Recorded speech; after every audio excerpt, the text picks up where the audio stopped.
Greetings, Zombie Survivalists. James with the Z.E.D here, and it's been a while since we've recorded a video, and that's twofold. We've just been really busy, and I've gone kind of to a passive mode, and with being really busy, we just haven't had the time to do the video. So the Z.E.D is still around. We have not abandoned the idea of zombie survival education. And with that, let's talk about roads, since we're on one right now. We are currently going onto the Wantagh Parkway. We're just getting off of the Southern State Parkway for Long Island. Why does this matter? Well, these roads are pretty busy, pretty main type of parkways, highway type of roads. Southern State especially. You have to know your area. You have to know what are the major roads, what aren't the major roads, and what are the emergency evacuation roads.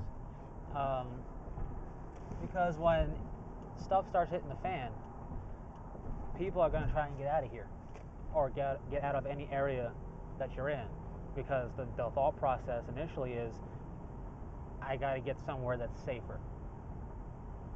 And with that happening, you're going to see all of your major roads pretty much get backed up immediately.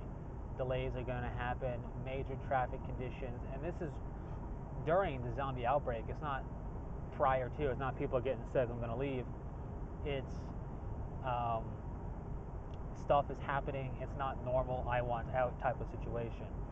And what the government will do in most of these type of situations is they'll dispatch the National Guard, and local law enforcement will try and take over.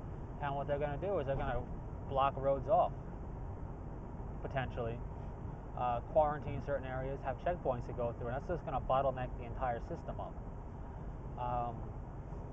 We're looking past that now into a full-scale zombie outbreak where there is no authority anymore. Society has completely broken down. But those cars are eventually going to be abandoned by the people there for whatever reason. Maybe they were killed, zombie attack, or they just decided to take the chances on foot. You're going to have a big barricade of vehicles on the road. And it's important to keep that in mind, because let's say you're on Long Island and you want to go east or west,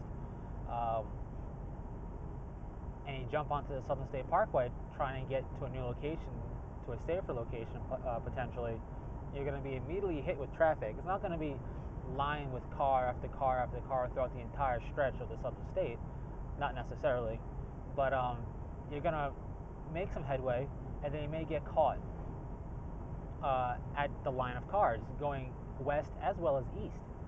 West is towards the city, towards the mainland. East is towards the Atlantic Ocean, basically towards the end of the island. You're going to get caught regardless of which way you go. And if you get caught in between exits where you can't really get to an exit for whatever reason, that could be a big problem. You could be forced to ditch your vehicle, and that's not good, especially if you have a group or you have a lot of supplies in your vehicle. You don't want to ditch it. And the process of trying to move every car out of your way just to make a small path to get somewhere can be tedious. It's going to consume energy in terms of your physical energy and stamina. It's going to take time, and it could attract attention, not just from zombies, but from undesirable people who just don't care and will do whatever they want to whoever they want.